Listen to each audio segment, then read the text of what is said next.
y Democracia TV para todo el mundo.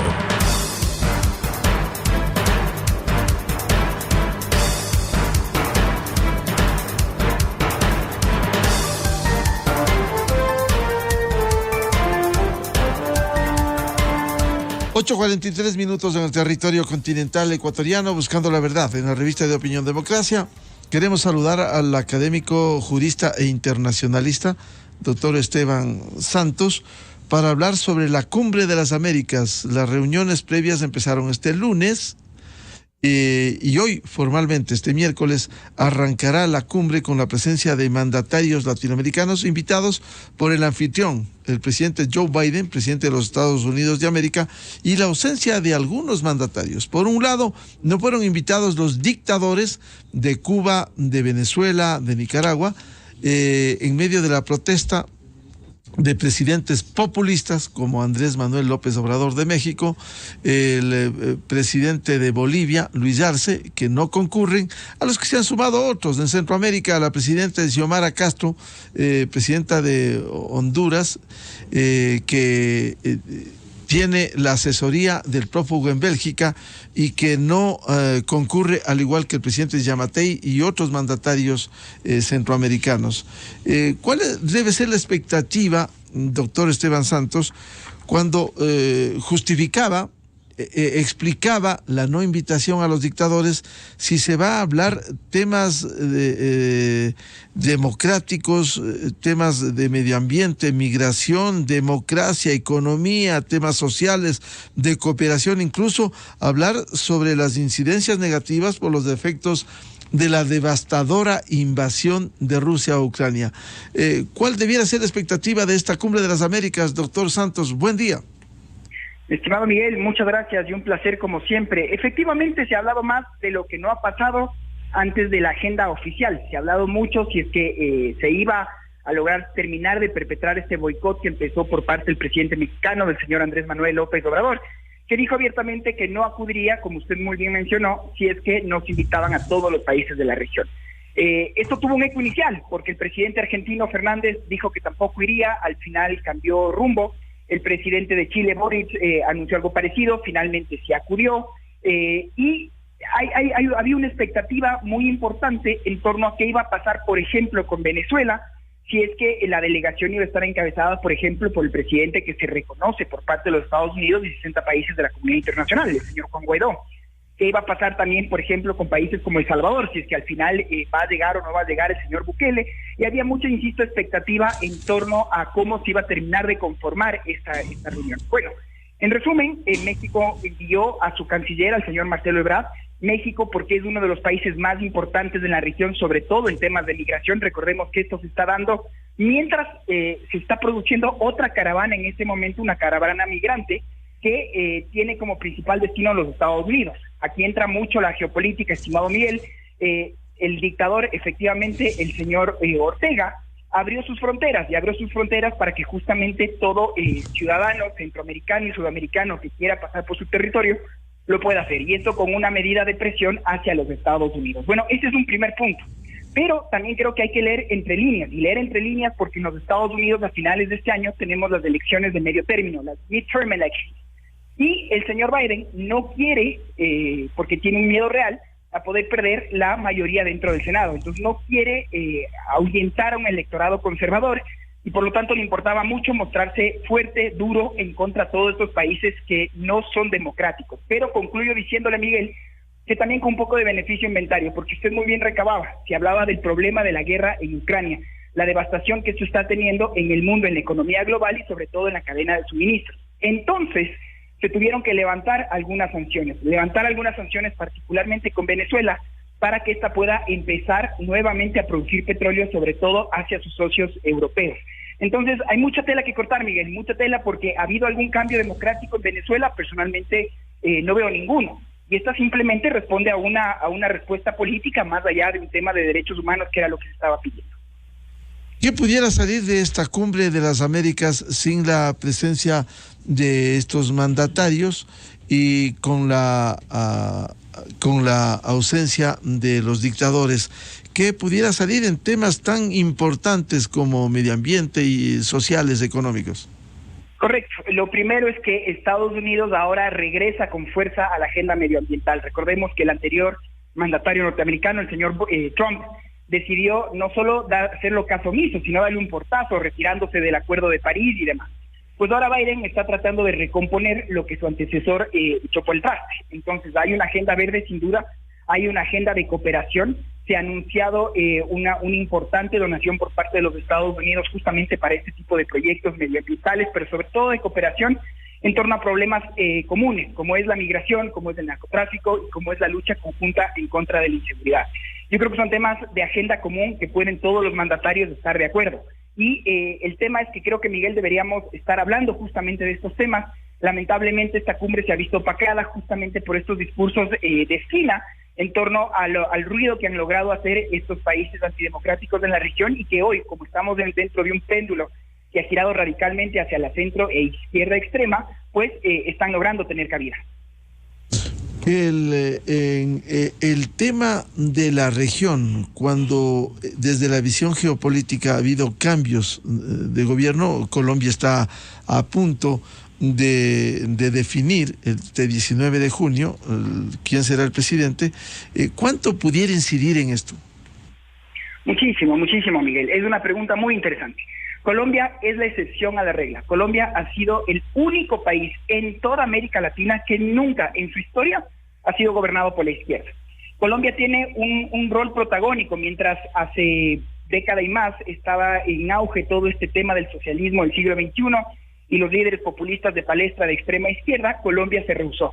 Y mientras nacían iniciativas como el ALBA, como el fortalecimiento de una UNASUR que nunca fue, nacen iniciativas de centro derecha que siempre fueron de gobiernos principalmente conservadores colombianos. La Alianza del Pacífico, por ejemplo, en su momento, fueron una respuesta justamente a estos movimientos de izquierda, tratando de llegar a acuerdos netamente comerciales. Hoy día, si es que Colombia llegase a ganar el señor Petro, todos los miembros activos de la Alianza del Alianza del Pacífico, estarían gobernados en este momento por gobiernos de izquierda. El Ecuador pasaría a ser una suerte de isla de centro derecha, y yo termino diciéndole que esto hay que verlo como un vaso medio lleno, como tratar de justamente, creo que es un reto superior, mayor, hacia el servicio exterior ecuatoriano, de que pueda tener una diplomacia proba y que podamos tener mayor acercamiento con nuestros socios naturales como la Unión Europea, Canadá o los Estados Unidos. Pero en Colombia, puntualmente, están dos modelos en juego. Por un lado, tenemos a un señor Petro, ex guerrillero del M-19, una persona que abiertamente ha mostrado sus desacuerdos con todo el neoliberalismo y con la cooperación internacional, acuerdos internacionales, y otra vez vuelve este discurso de la soberanía.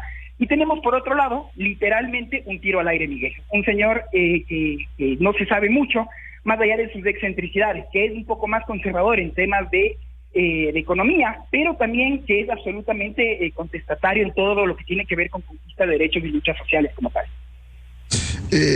Volviendo al tema de la Cumbre de las Américas, una buena oportunidad, incluso para, manteniendo diferencias, puedan intervenir el presidente de Chile, el señor Boric, u otros presidentes que no comparten con las políticas de Estados Unidos, pero que será la oportunidad, a diferencia de los ausentes, como el presidente, el populista Andrés Manuel López Obrador, que anunció ayer que no va a la cumbre, pero que sí, el mes de julio va a visitar al presidente Joe Biden. Es decir, necesitan de Estados Unidos, necesitan los diálogos, necesitan soluciones como el problema de la migración, que hoy es tan grande, hoy que pasa por México.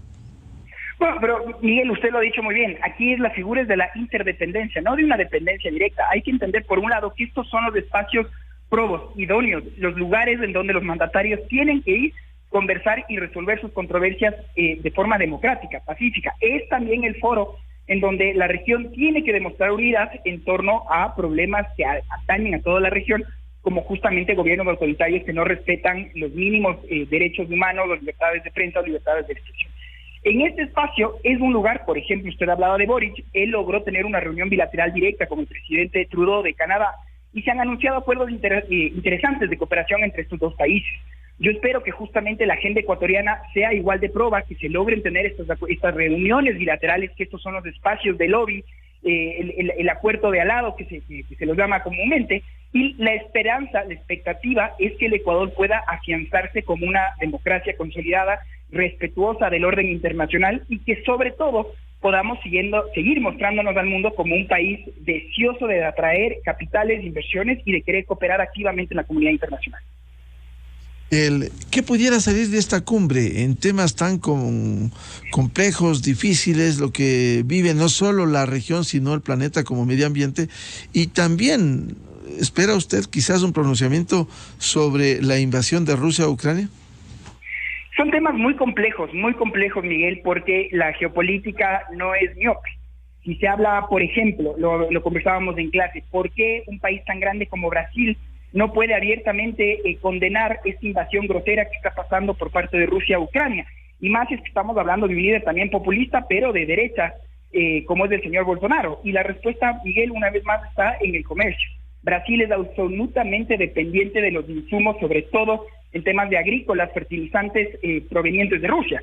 Entonces es muy difícil tener un pronunciamiento común cuando yo soy dependiente, soy un país agrícola, pero dependo de esta materia prima. Lo propio puede pasar con otros países que están tratando de justamente jugar a la geopolítica y de no ser absolutamente dependientes de los Estados Unidos, y está claro el caso de Venezuela, el caso de Cuba, el caso de Nicaragua, que tienen una inferencia directa por parte del discurso ruso. Entonces, eso puede apañar un poco una homogeneidad dentro de un criterio.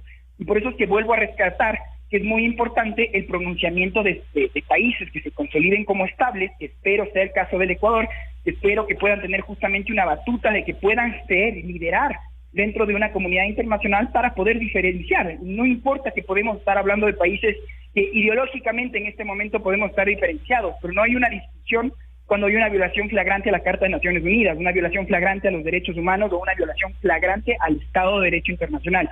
Y por lo tanto será muy importante, ojalá la diplomacia logre consolidar una opinión conjunta en torno al repudio que ha sido esta invasión que ha causado el desplome de las bolsas, pero sobre todo, Miguel, una injustificada, diría yo, una injustificada causal en donde han muerto miles de personas de forma absolutamente injustificada, y eso es algo que el mundo como tal lo tiene que repudiar. El caso ecuatoriano, ¿cuál debiera ser la expectativa, la esperanza? Porque además de la participación en la Cumbre de las Américas va a tener otro tipo de reuniones con el propio presidente Boric de Chile, una entrevista, un diálogo telefónico a través del canciller Ebrard de México con el presidente Andrés Manuel López Obrador. Sí, el Ecuador tiene una agenda activa, una agenda muy grande que espero que el Servicio Exterior ecuatoriano la pueda plasmar. El Ecuador, por ejemplo, siempre creo que hay que diferenciar entre lo urgente y lo inmediato. Entonces, Miguel, tenemos un tema inmediato, urgente también, en torno a seguridad, en torno a lograr una cooperación conjunta, no solo como fueron los viajes en su momento, que lo hizo el mes pasado el primer mandatario de Israel, para traer tecnología, pero de comunicación directa con gobiernos amigos, que en este momento, por ejemplo, es Colombia, y esta es una pregunta muy importante, si es que va a seguir esta cooperación activa, porque Miguel, yo diría que en la política exterior mucho depende también de una relación personalista. En este momento, creo que el presidente Duque y el presidente Lasso tienen una relación de amistad muy importante. Va a ser un reto como tal el seguir manteniendo esta relación con personas que ideológicamente estén sentadas en la otra vereda. Pero eso no quiere decir que no tenemos agendas comunes inmediatas, que tenemos que hablar puntualmente del tema de la migración, del tema desordenado de los flujos migratorios que estamos viviendo, y que por lo tanto esto conllevan a todos los problemas sociales de falta de empleo, de falta de oportunidades y la incesante inseguridad que estamos viviendo. Así que ojalá que el Ecuador pueda traer justamente acuerdos muy claros, una hoja de ruta puntual en torno a cómo vamos a trabajar con nuestros vecinos en torno a estos puntos particulares, y asimismo que podamos seguir con este eslogan que el Ecuador ha dicho, de más mundo en el Ecuador y más de Ecuador en el mundo, para que el Ecuador pueda consolidar mejores acuerdos de cooperación y mejor posicionamiento en el concierto internacional.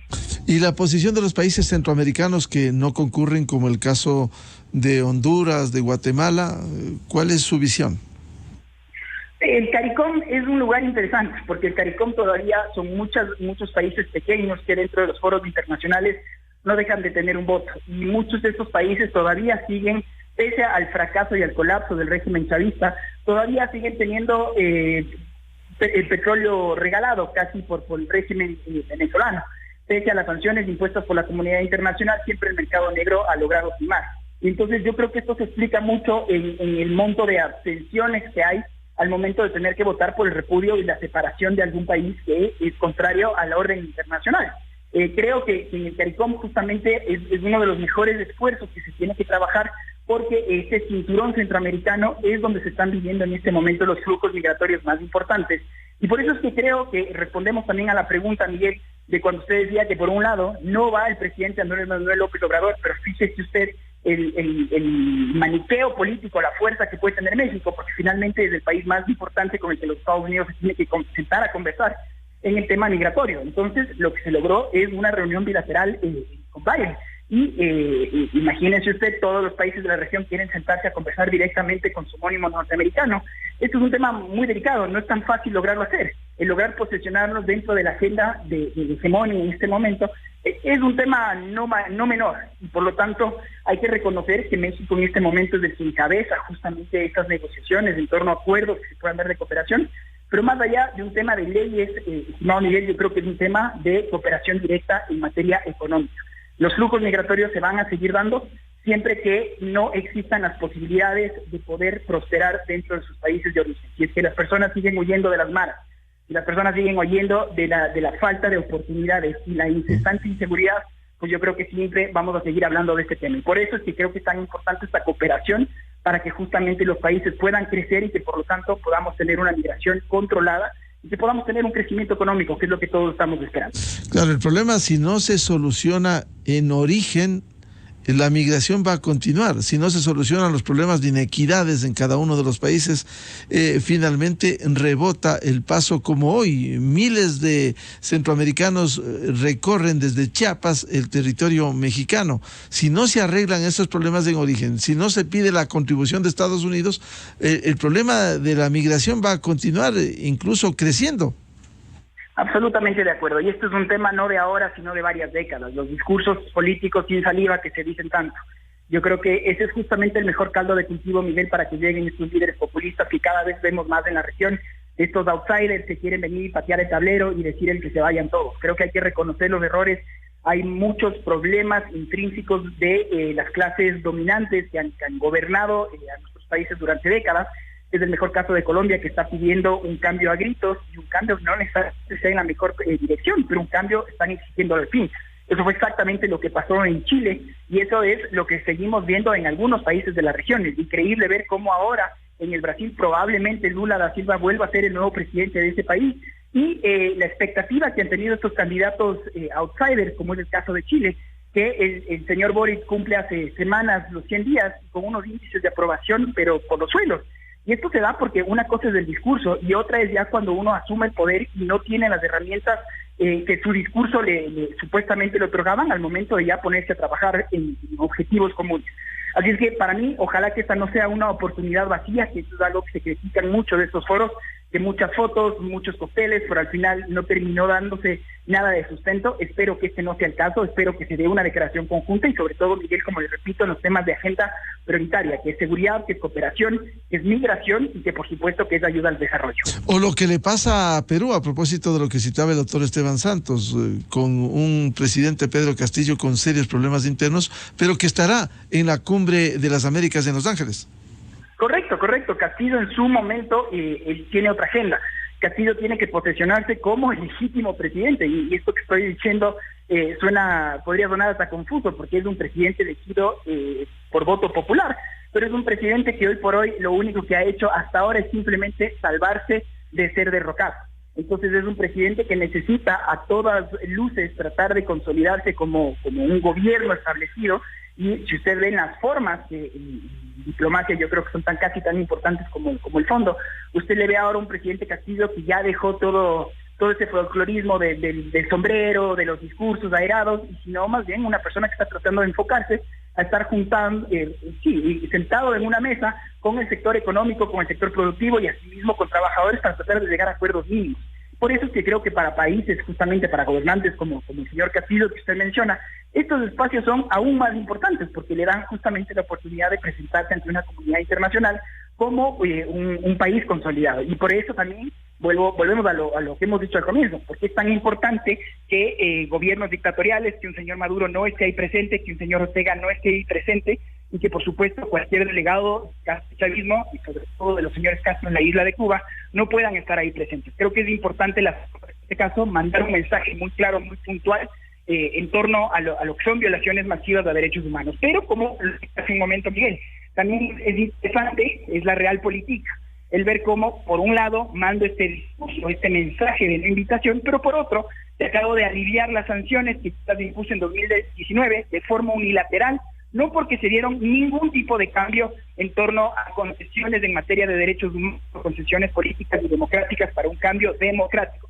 exclusivamente por una coyuntura geopolítica de la guerra en Ucrania y de la necesidad de ayuda imperiosa que tienen los socios europeos de recibir otras fuentes de hidrocarburos, porque ya no le puedo comprar a Rusia y entonces ahora hay menos malos, y los menos malos terminan siendo Venezuela y termina siendo probablemente Irán.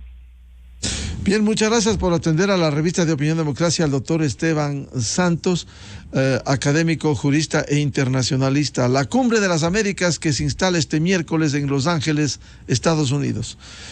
Muchas gracias, Esteban. Siempre a las órdenes. Un saludo.